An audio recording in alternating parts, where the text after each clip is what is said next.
அஸ்ஸலாமு அலைக்கும் ஹஜ்ரத். ஹஜ்ரத், அடிக்கடி காய்ச்ச முடியாம போகுது ஹஜ்ரத். ஆரோக்கியத்துக்கு ஒரு நல்ல துவா சொல்லித்தாங்க ஹஜ்ரத். வலைக்கும் சலாம் வரஹமத்துல்லாஹி வரகாத்துஹு. சல்மான், நல்ல கேள்வி கேட்ட.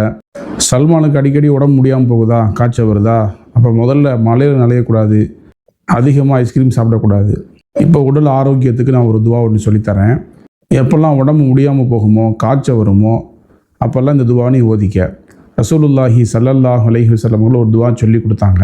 அல்லாஹும்ம அத்ஹிபில் பஅஸ ரப்பன்னாஸ் இஷ்ஃபி அன்த ஷாஃபி லா ஷிஃபாஅ இல்லா ஷிஃபாஉக ஷிஃபாஅன் லா யுகாதிரு சக்மா. இந்த துஆவை காய்ச்சடிக்கும் பொழுது, உடம்பு முடியாமல் போகும்போது ஓதிக்கிறணும். ஒரு தடவை ஆயிஷா ரலியல்லாஹு தஆலா அன்ஹா அன்னவர்களுக்கு காய்ச்சல் வந்துருச்சு. அப்போ ரசூலுல்லாஹி ஸல்லல்லாஹு அலைஹி வஸல்லம் அவர்கள் இந்த துஆவை தான் ஓதி ஆயிஷாமுக்கு உடம்புல ஊதி விட்டாங்க, தேய்ச்சி விட்டாங்க. அல்லாஹு தஆலா இந்த துஆவினுடைய பரக்கத்தினால அவங்களுக்கு உடனடியாக காய்ச்சல் சரியானுச்சு.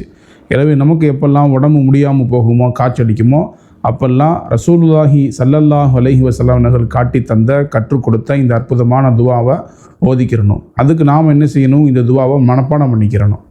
வல்ல ரஹ்மான் இந்த துஆவினுடைய பரக்கத்தினால் நம் எல்லோருடைய நோய்களையும் சரி செய்து தந்தருள்வானாக. அல்ஹம்துலில்லாஹ் ஹஜ்ரத், ஒரு நல்ல சிறப்பான ஒரு துவா சொல்லி கொடுத்தீங்க. ஜஸாக்கல்லாஹ் ஹஜ்ரத்.